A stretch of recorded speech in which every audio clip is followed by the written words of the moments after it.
Thank you everyone for joining us today, and welcome to this recruitment screening and right to work webinar. It's actually our first one after the summer, so it's nice to be back into the event swing of things again. My name, as you may be able to see from my screen, is Natasha Priya-Cannon. I am the Managing Director for In-House Recruitment. We're the fastest growing community for in-house recruiters and HR professionals like you guys in the UK. So as I said, thank you very much for joining us on this webinar today, and a special welcome and thank you to our speakers. We have Adam Lindsay, who you can see on the screen from Access Screening. He's going to be live today, and he'll be doing his presentation live. We also have Tim Easterling, and I think hopefully I've said that correctly. He's from Premier Care, and he's going to give us a little bit of a case study. That is a pre-recorded part of it, and that will be with Joshua Welch from Access as well. You may be able to tell that Access Screening are actually our event partners for these events. So we can't put events on without partners like Access. So it's a little bit remiss of me to not mention who they are and what they do. So for those of you who haven't guessed or don't know what they do, they are the leading pre-employment screening software provider, and they've got a wealth of resources, wealth of insight and knowledge around the background screening, and they've recently just released a right to work app as well, so I'm sure Adam can answer any questions on those if that is of interest. Before I hand over to Adam, there are just a couple of sort of housekeeping bits and pieces.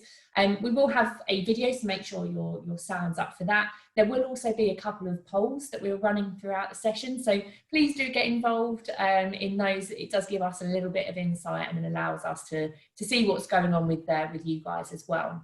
And please do not feel shy in asking any questions. So at any point, you've got a Q&A box down the bottom.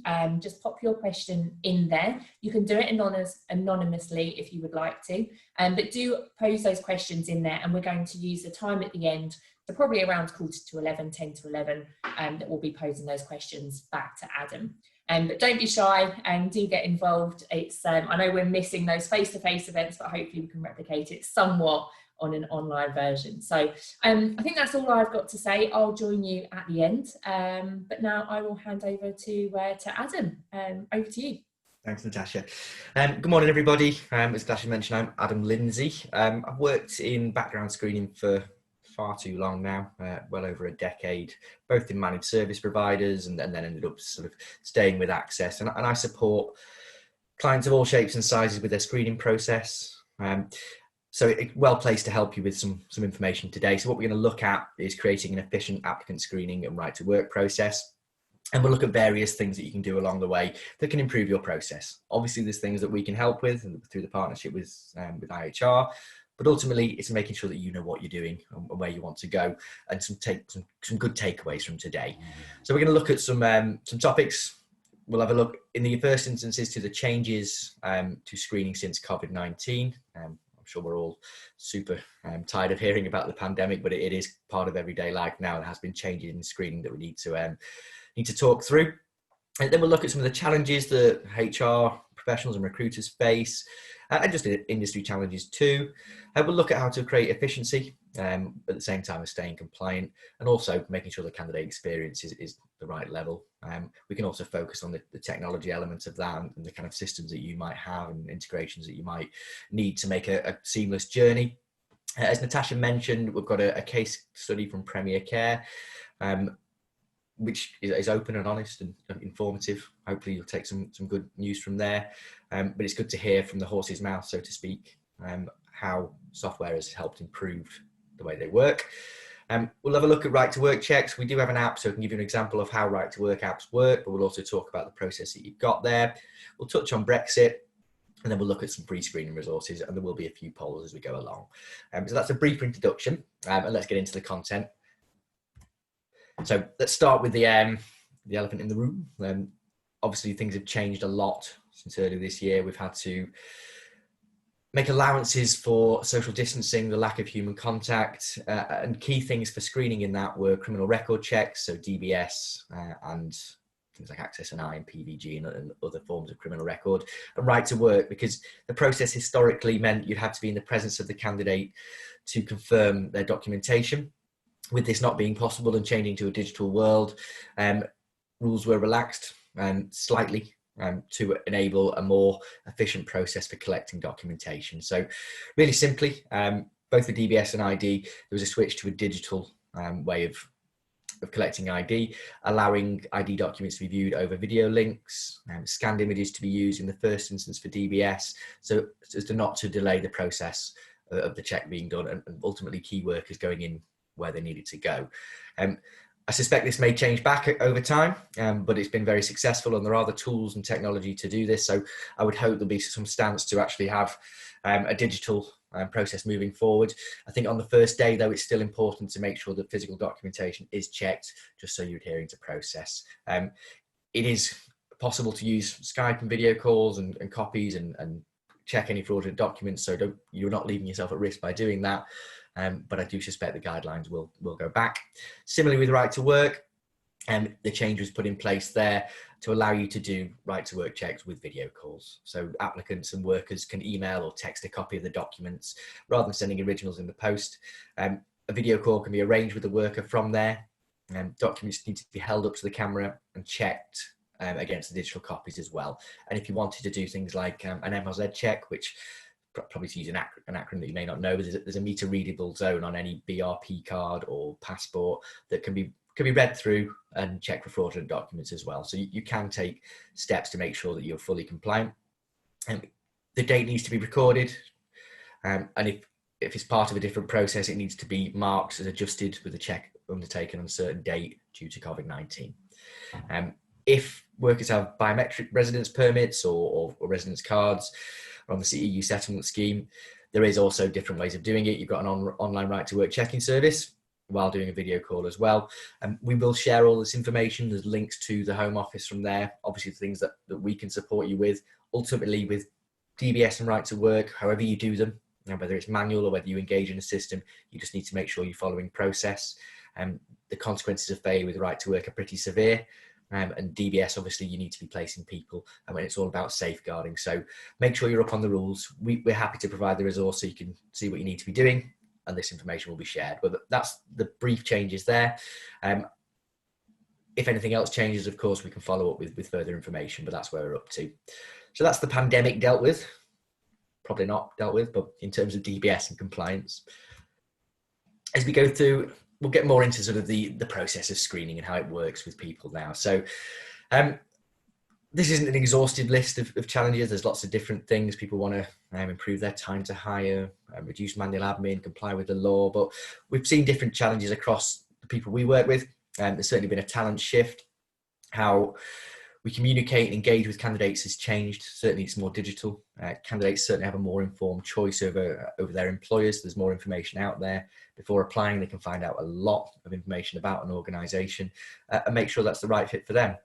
But on the same token, with a potentially a bigger candidate pool at the moment, with unemployment rising, it's important that you get the right people through the door with the right assets or right skills to become an asset to the organisation. For me, screening isn't just a question of doing background checks. It should always form part of a smooth onboarding journey. And you need to make sure that the checks you're doing are relevant to the role, reasonable for the candidate, but also help you with any decisions. It could be the differentiator between integrity and honesty, or something that's had someone said in their past between one candidate and another. So making sure you've got the tools in place to help you use your experience and the quantifiable elements of a human being, if you can do that, to bring someone on board with the right assets, skills, attitude to help your organisation grow. How we screen and how you attract candidates is probably different as well. We've obviously got systems these days, applicant tracking systems, start the process, people can do things on their smartphones. So there are still people who might not be in the same place as some of the younger generation. So you still need to make sure that everyone can apply and you get the right information there for all your people. So understand the different types of applicants you've got, the roles that you've got, and the different needs and wants from them, in line with your company process and what you want to do. With the need to place candidates, certainly in recent times, there's a need for speed to get people through the door and place as quickly as possible and into work. So making sure that you've got efficient processes in place to attract candidates, onboard them, and then make sure you're complying with background checks is important. But that also encompasses the whole HR and recruitment piece as well. All of it for me is a joined up journey, from application through to placement, where you might use different tools to differentiate candidates. But ultimately what you're trying to do is build a portfolio to say, this candidate will give us this is the level of risk, who should we hire and when should we do them. All the way through the process, it's important to communicate with candidates, keep them engaged, make sure they know what stage they're at, because the competition's out there. There could be other recruiters, there could be agencies, there could be a competitive market in healthcare. So making sure it's as simple and effective for a candidate, as well as being as robust to remain compliant from your end, putting your own stamp and your own process on it is important. Ultimately, the job markets are changing. Make it easy for candidates. Use systems where you can to make it the process right for you, and have the ability to get information out, reporting, whatever it might be, so you can improve your process moving forward. So that's a brief look at current challenges. If you do get things wrong, it can lead to problems, loss of reputation. A detrimental hire could lower staff morale. You might have the issues of having to manage somebody out of an organisation. You might have sensitive data that you need to protect. So making sure you get the right people through the doors and that you've built a holistic timeline of where they've been and what they've done is important. Yes, for a compliance piece, but also for just to make sure you've got the right people in to grow the business. If things do go wrong, we have seen many cases in the past where it can get to the press, and that can cause issues. There's been large agencies out there who inadvertently hired someone without checking their qualifications. Now, it doesn't mean to say that this incident wouldn't have happened, but perhaps if it did, the person might not have got, if checks were done, perhaps the job might not have been offered in the first place. It can go further. You trust that somebody coming to your door has been checked. In certain instances, we've seen drivers who weren't checked, who've had serious offences against their record, and then repeat offended in that instance as well. So I don't like scaremongering, but stories like this aren't great to get into the press. So protecting yourself and every stakeholder in your chain, your employees, your shareholders, your board, the general public, the customers, is really important. Yes, the media is one severe element, but there's other things that you might have problems as well. So we think about the process internally and make sure you're protecting every organisation as you can go through, or every stakeholder as you go through.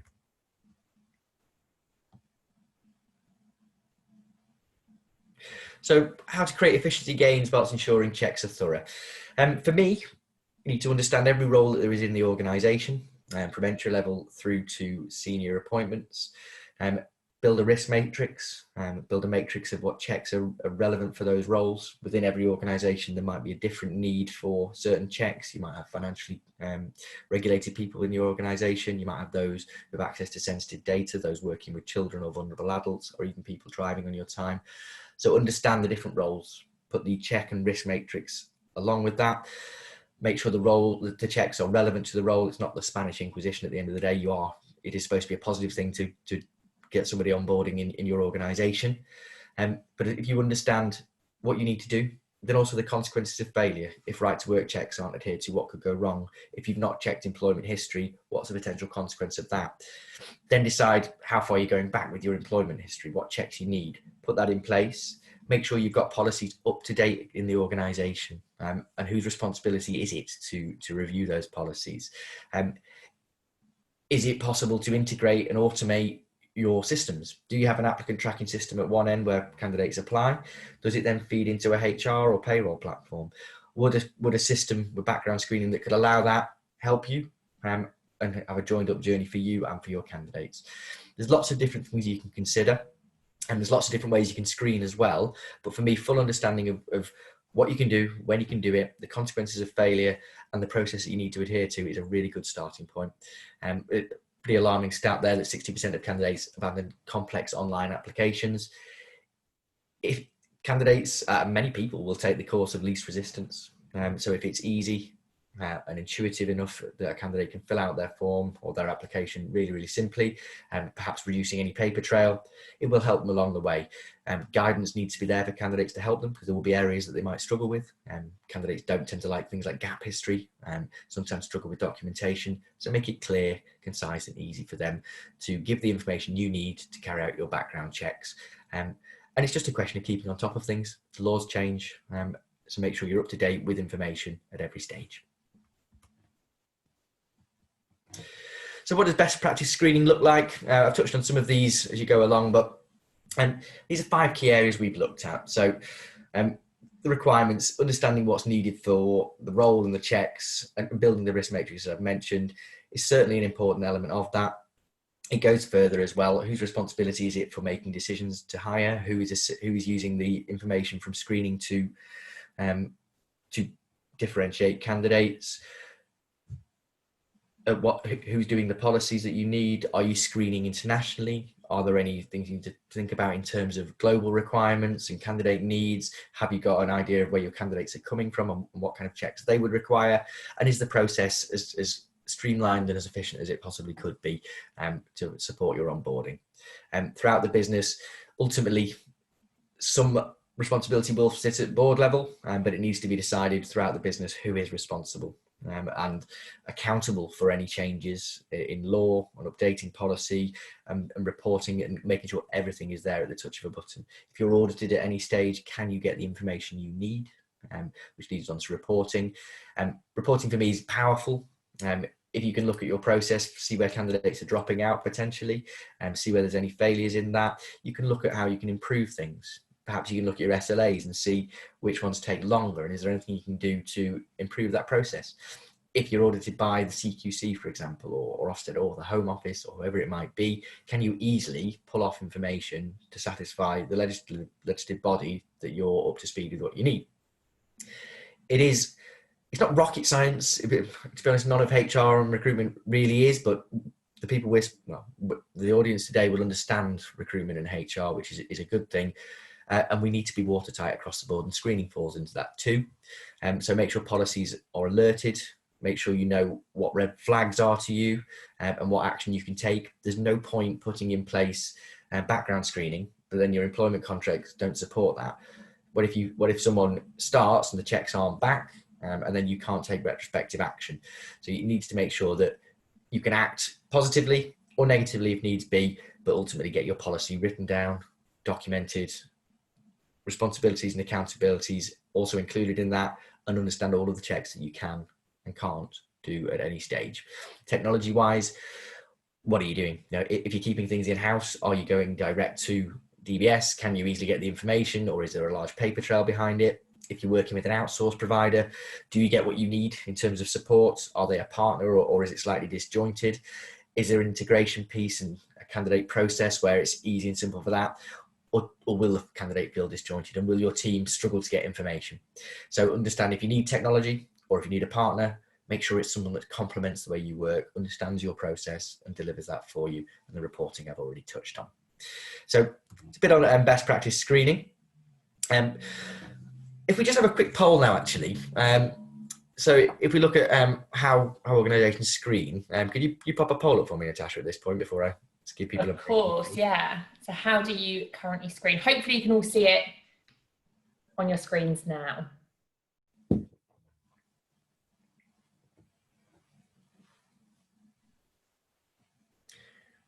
Apparently I can't vote. Oh, I think I disallowed that one. I'll let you vote next time, Adam. Yeah. I feel disjointed from the process now. Oh, I'm sorry. It's okay. Okay, we'll just give it another 5 seconds or so.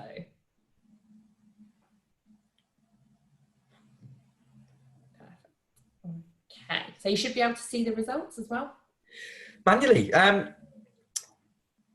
That doesn't surprise me, to be honest. A lot of people do keep things internal. And to be honest, there's some real benefits to that. You can keep your own process and control over it. There's a few bit in software there and a bit of outsourcing. Let's hope that the 57% of them have got everything they need in place to get what they need done. That's about right, I would say. there might be things you can improve, and maybe you can take some takeaways today that might help you understand some efficiencies that you can take moving forward. Just a little bit on access screening before we get more into information. What we provide is a pre and post employment compliance platform that allows our clients, who we have direct corporate clients, and we also have partners who run managed service providers using our system, allows them to manage their vetting, to configure the system to the way they want and put their own process on that. It allows you to have access to all of the checks in the industry, and also global checks as well for things like credit, criminal directorship. Ultimately, it's a system that you decide your process, you configure that, you build it within there, and then you deliver your screening. What it does really is take away the admin heavy tasks. So it will automate process for referencing, it will link into the third party providers, it will build reports for you at the touch of a button. And what that supports you to do is to get candidates through the doors at the right level at the right time, and allow your team to focus on what they're good at, which is bringing people in and managing the talent. So it might just save some time on that front. Or alternatively outsource, or keep things in-house if you want to. It just depends on what you're screening in.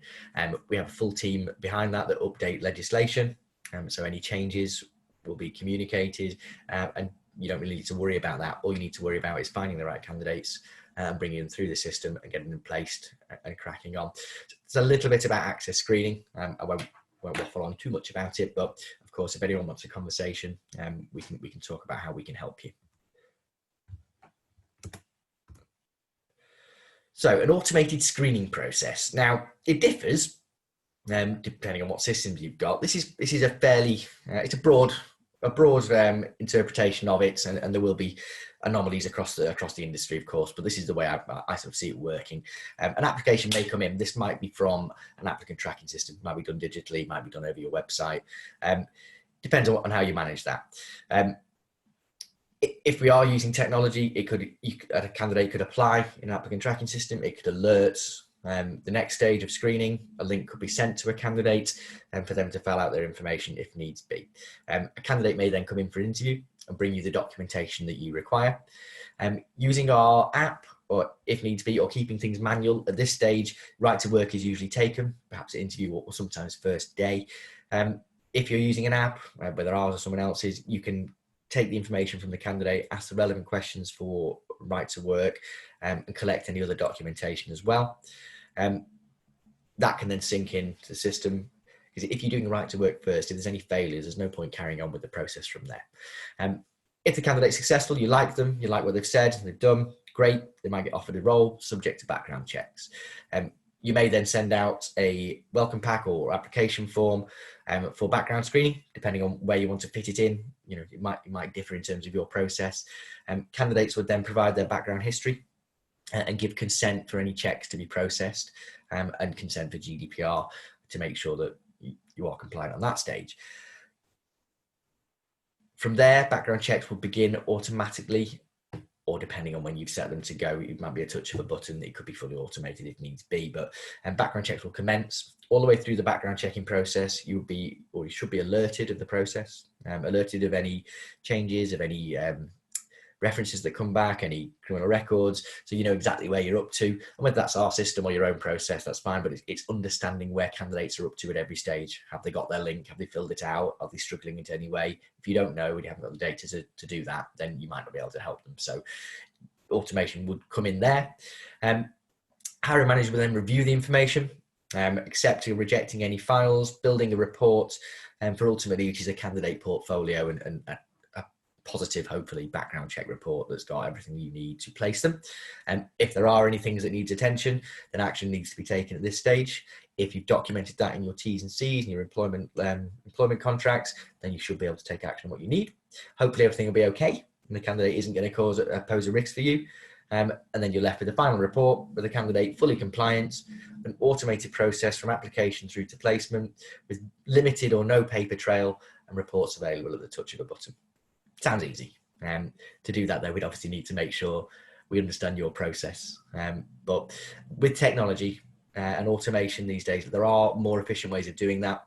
I've worked within screening from a long time, from outsourced providers within software, and I do think software is a really strong way of putting your stamp on it, but also controlling the process and keeping your costs low as well. So that's how automated screening can look. We're going to look at Premier Care now. Everyone that's joined.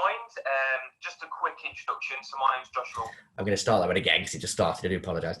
So now we're going to have a quick look at Premier Care, which is the case study that Josh will be interviewing that. I'm going to pop the volume up and then we'll begin.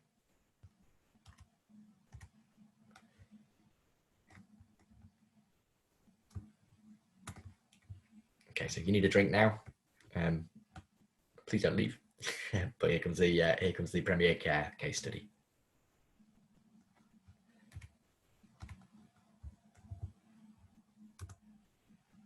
Hello to everyone that's joined.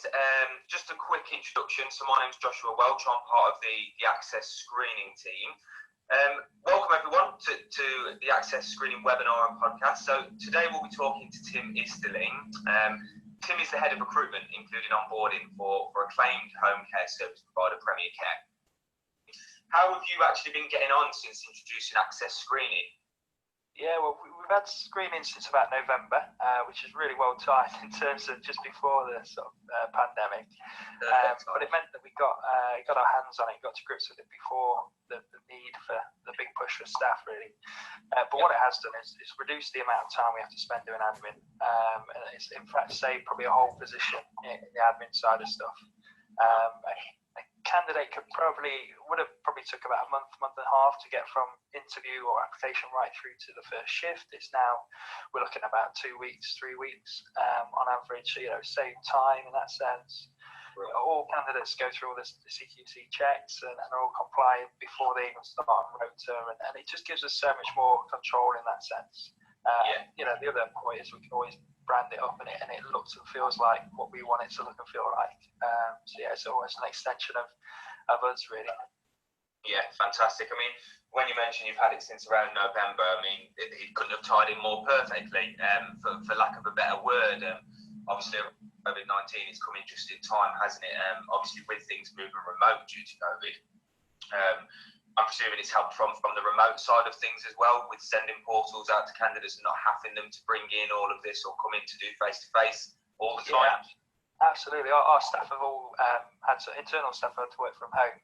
So obviously that's been a massive challenge, but yeah, you're spot on. The screening is online and it means they can send in copies and scan things in and there isn't that footfall or interaction face-to-face. It just keeps everyone safer. So yeah, timing of that has been brilliant.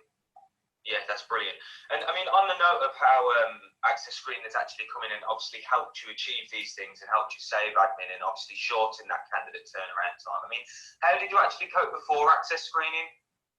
Well, I've only been enrolled since Jan, so I got a bit of help with this question. But I know previously they used to have multiple systems. Right from the interview, you'd have to collect all the documents, and that's took the pressure off the interviewee. Who's there to sort of now just gauge the candidate and not worry about all the other admin side. But yeah, from that point, you're then chasing people through and collecting references and constantly going back and forth between candidate trying to move things on. Whereas with the screening, it's just online, it's really regulated and it's just, it's with them and all you do is prompt. It's really simple.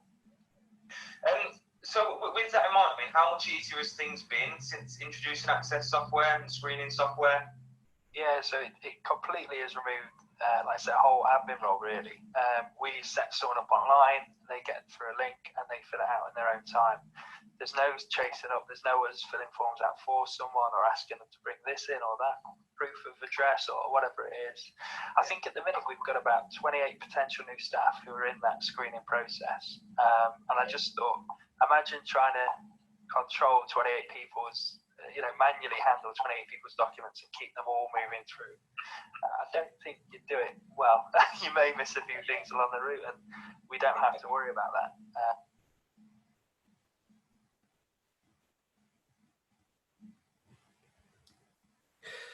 Cool, so that was Premier Care. Lots of different clients work with us. I think it's a good timing with the pandemic, maybe even a slightly faux pas there, but look, our system is very helpful. It's nice to hear positive things about that. There'll be some clients who may not be positive, but ultimately access screening has helped a lot of people, certainly during the pandemic, to help get where they need to be. So let's move forward. So when we're looking at automated screening, the benefits of which you can create a candidate portal that's branded and put your own stamp on it. You get better visibility, tracking control of a candidate journey. You get improved KPI and reporting. You can easily complete all audits, making sure you're up to date, not missing any expiry documents. It gives you better control of costs with far less admin. Build your company structure and process and hierarchy within a system, so it's your screening and your tool.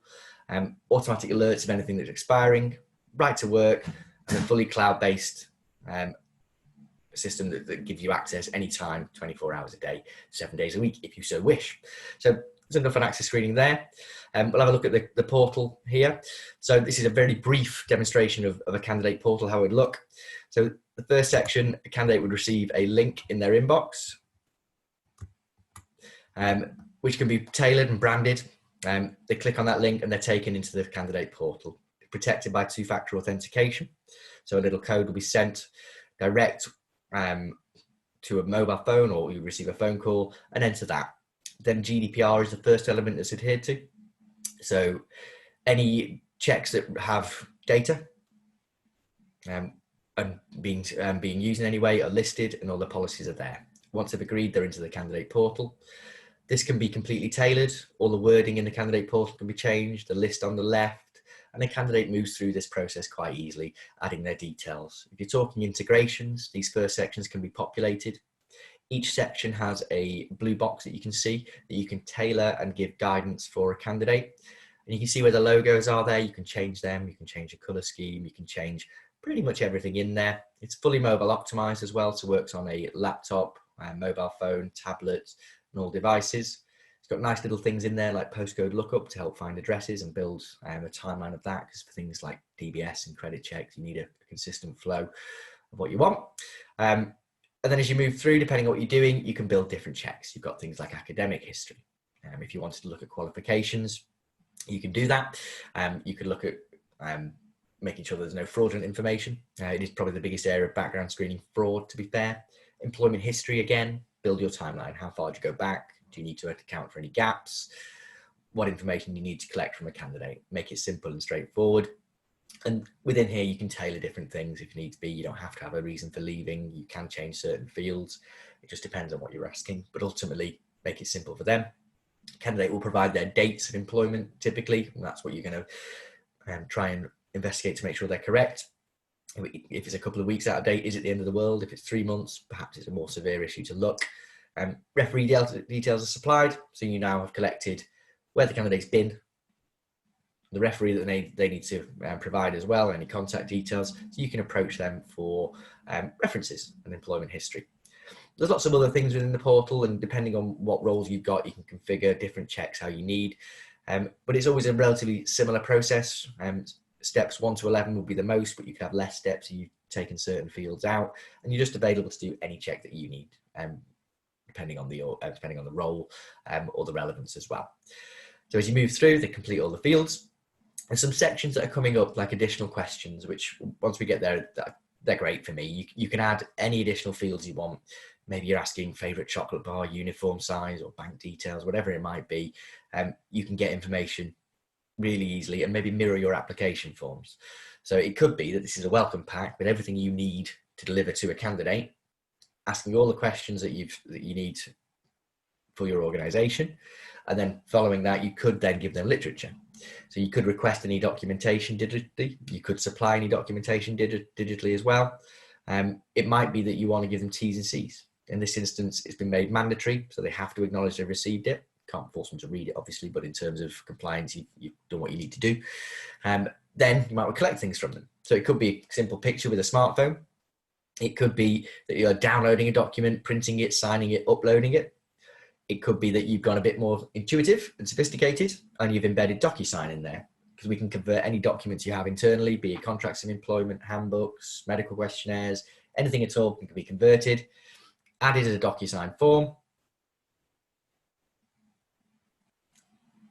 and then completed, which comes with a certificate of authentication, which is accepted in most legal entities or most legal organisations now. Just depends on what you want to do. DocuSign's a great feature. Access have adopted DocuSign right across the business, and our clients really get the benefits from this. Drawing it with a mouse is not so easy. With a finger, it's a bit easier, but you can see my poor example there. Once you've completed that, they're straight back into the system, and then they can move forward. It will review and submit the final elements, so they have to check that everything they've provided is correct. Then finally, they give their consent for the checks to be processed and include your T's and C's in here and any information that you need. This is their last chance to review it, because after that, the portal will shut down for them. During the process, you could have access to their application form as well to help them. So they give their consent. If there are any other third-party checks, perhaps HCPC checks, FCA checks, they might be listed here, and you have to fill in a couple of extra fields to give consent. But ultimately, that's how a candidate portal works. So I hope that was useful. If we can run another poll now. So this is about which kind of background checks organisations use. So you pop that one up now, Natasha, would that be okay? Oh, is this which background check causes the biggest headache? That is the one, yes. Yeah, perfect. So you should be able to see it, and you can even vote this time, Adam. Yay, thanks.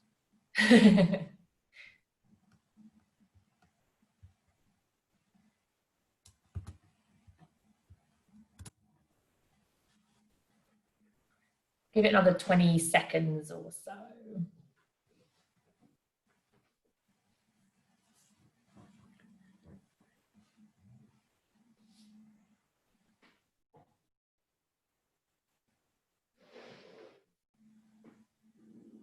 Okay. Anyone else? Okay. Should be able to see the results now. Yeah, references. I'm not surprised, to be honest. I thought right to work might be higher. Referencing it's almost like a sales job, isn't it? At the end of the day, you're trying to get hold of someone to get very granular information, and you only tend to get very basic information now. We'll touch on references as we go on, but to be fair, they are quite challenging and quite labour intensive for quite little reward in terms of what you get back, but very important to do. Automation does help that. Certainly takes away the need for relentless phone calls and chases people automatically. But you're never going to get away. You've got to get hold of people over the phone. If you're doing things manually or an email, you've got to wait for them to come back. So using systems and tools to help you is a good thing to do on that front. Which brings us on nicely to the integration piece. If you did want to use technology like ours, it can be integrated into one another, whether you're using our software or someone else's, or you've got other HR platforms in.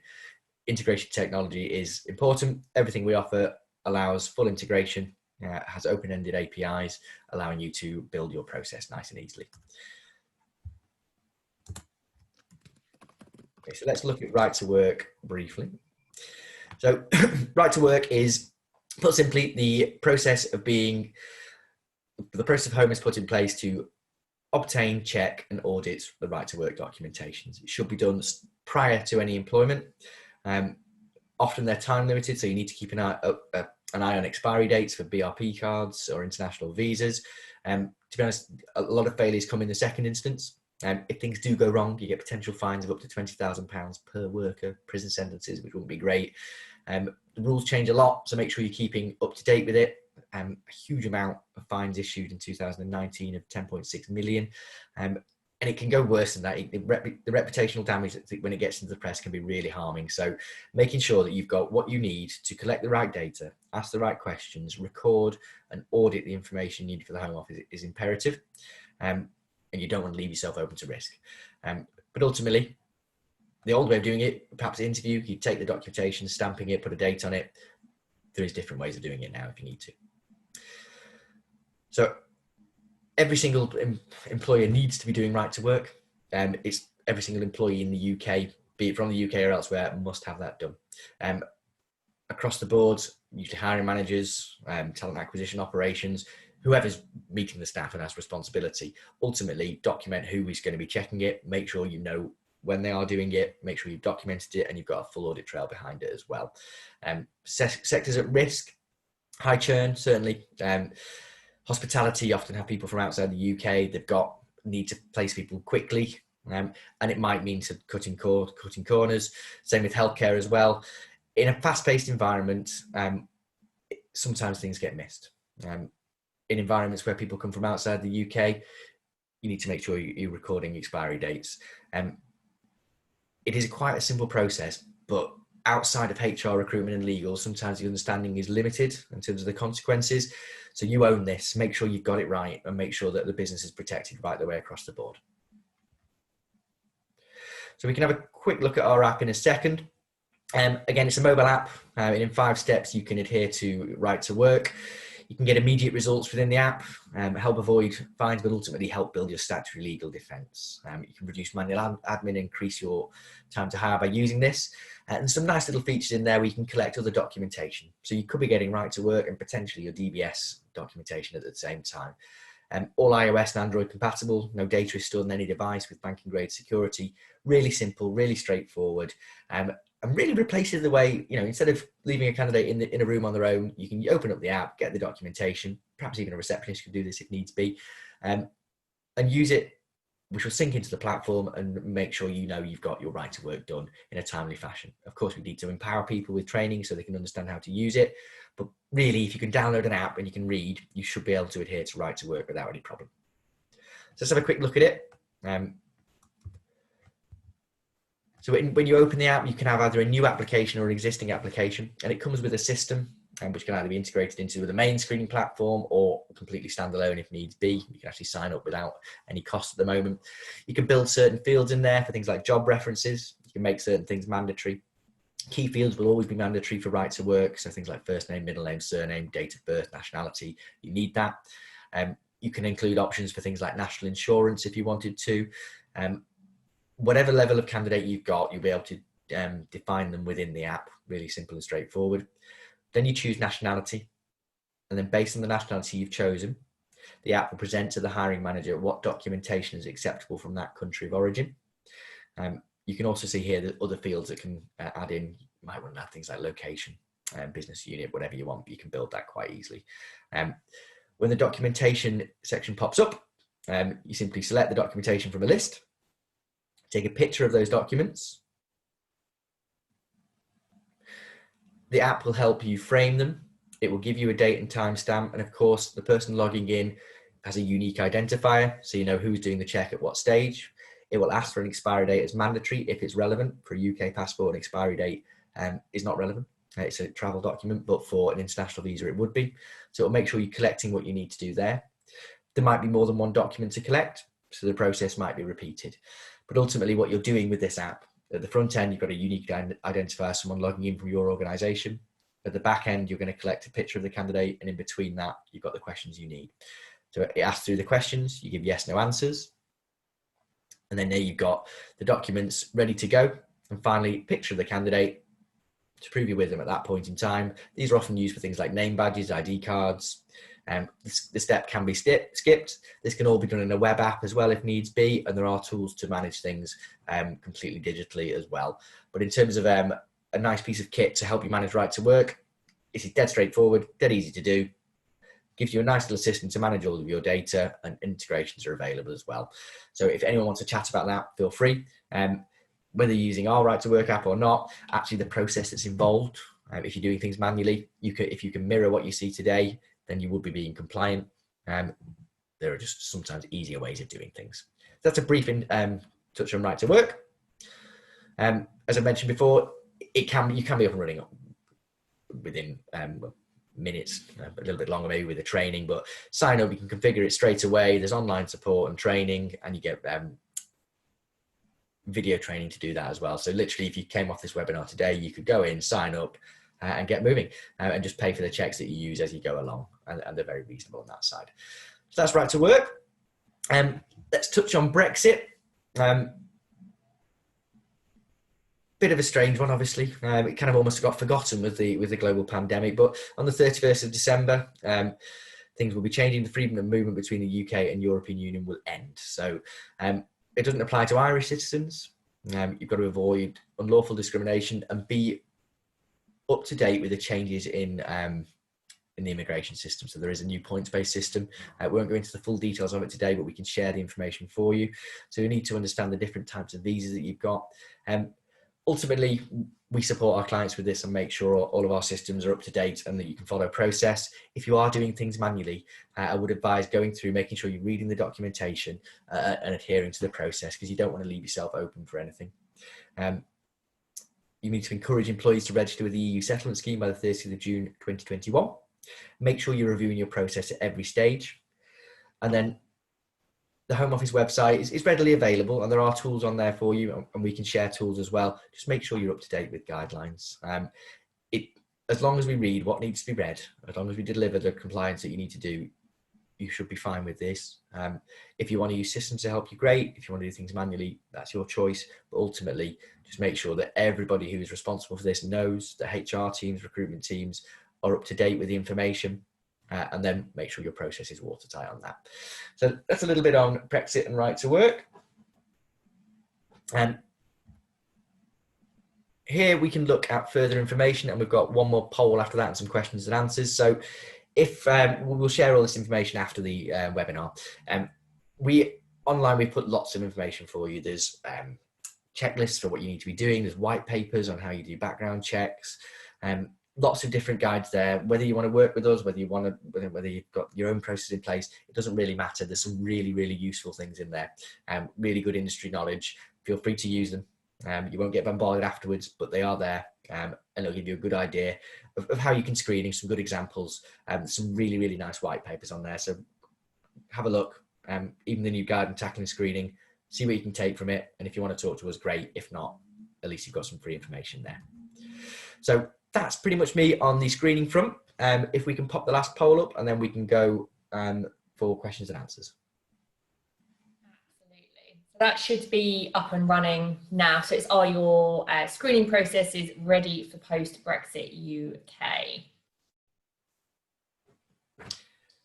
So we'll give that just a few minutes, and then we can get stuck into some questions. But there haven't been any questions so far, so feel free to pop any that you might have into the box. I know sometimes you're listening intently and you can't always think of the questions whilst you're listening, but I've got a couple that I can probably put to you in any case, Adam. So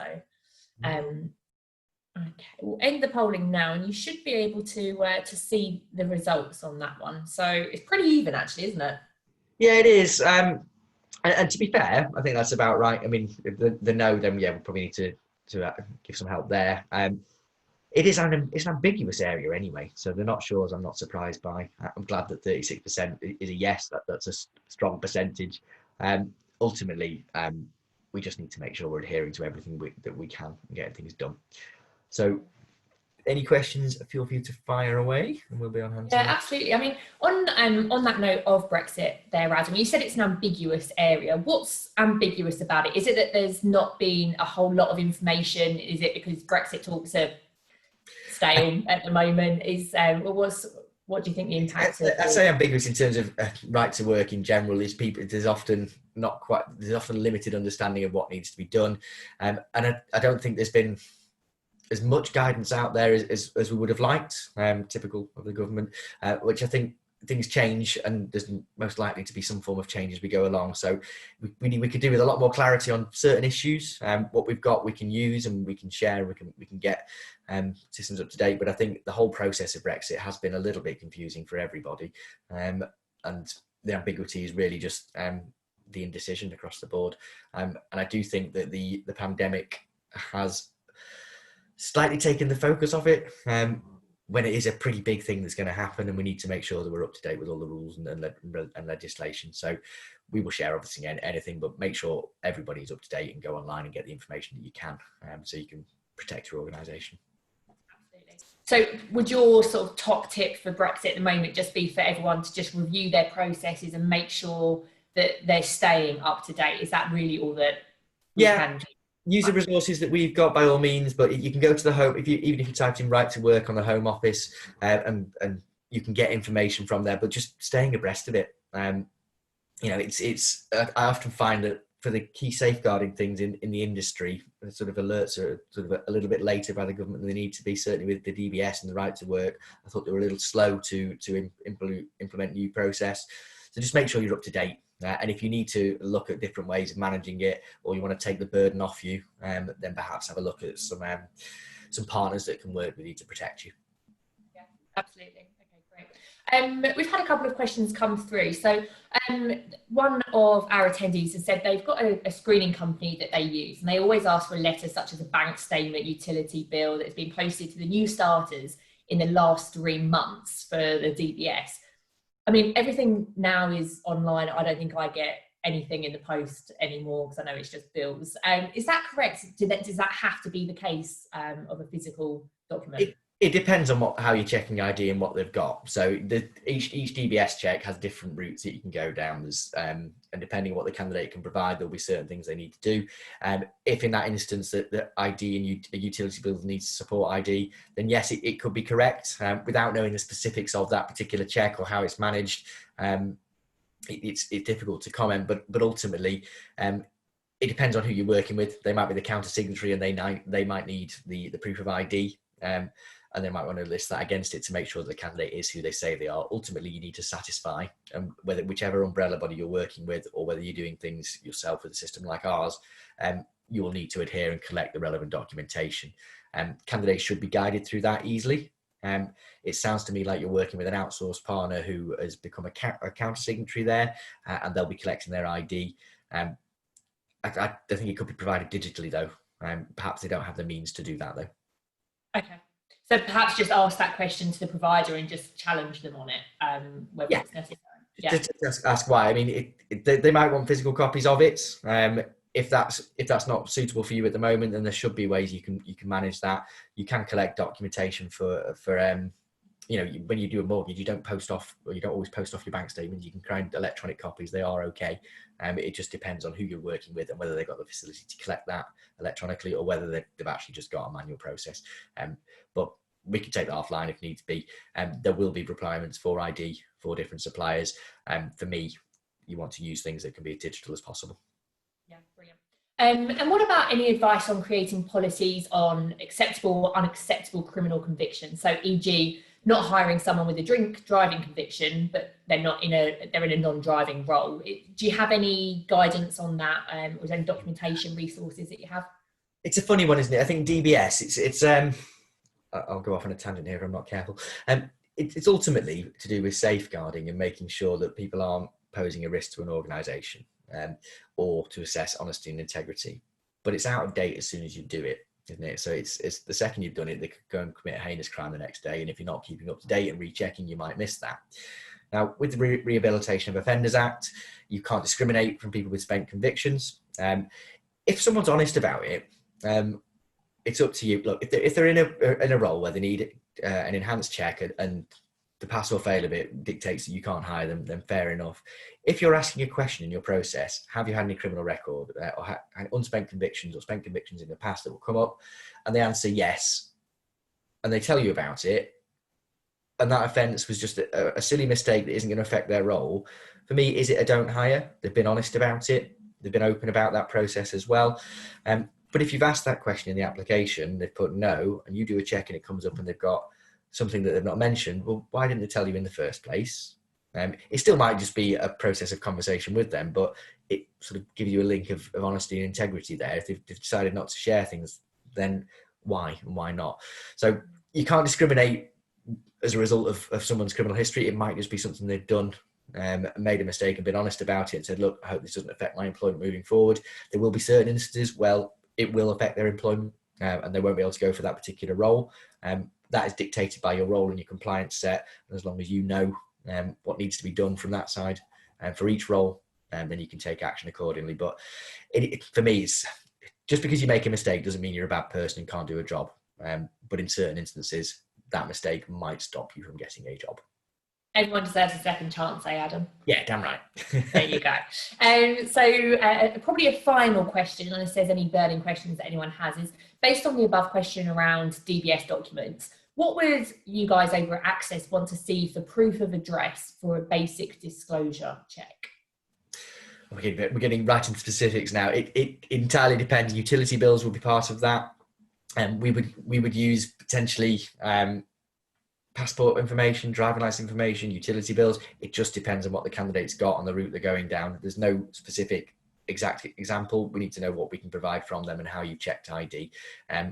But with that one, by all means, if you want a chat about that separately, I'm happy to jump on. It could be a sort of quite a long-winded answer now. It just depends. You know, utility bills, yes, council tax bills, things like that. But there's a whole list which we can share with this as well of different routes you can go down and documentation that you can use in combination. So I think I would advise you to go to the DBS guidance website and have a look at that and see what you can do. If you want to chat directly, then feel free, we can get in touch. Absolutely. Yeah, definitely feel free to reach out to Adam if you've got any quite specific questions. I know there are lots of differences and nuances within different industries and then again, indeed, within different businesses as well. So Adam, that is all we have time for, I'm afraid, and we are bang on time. So well done on that side. Thank you to everyone for joining us. A real big thank you to Adam, Joshua and Tim for sharing their story as well. If you weren't online at the beginning of the session, we are recording this. You may have seen a little recording in the corner, and so we'll be sharing this this content post event if you wanted to share it with any of your colleagues or industry sort of professionals in any case as well. So we'll be in touch. Do feel free to reach out to Adam or anyone at the Access group, specifically Access Screening, and they can talk you through some more specifics related to your business. But I hope everyone has a lovely week. We have got a couple of events coming up moving forward. So we've got our in-house recruitment live virtual next Tuesday. So do feel free to join us for that. We've got over sort of 50 webinar sessions. So there's lots going on throughout the day. But if not, we'll see you hopefully at another event sometime soon. Thank you very much to everyone. Thank you. Thanks. Bye.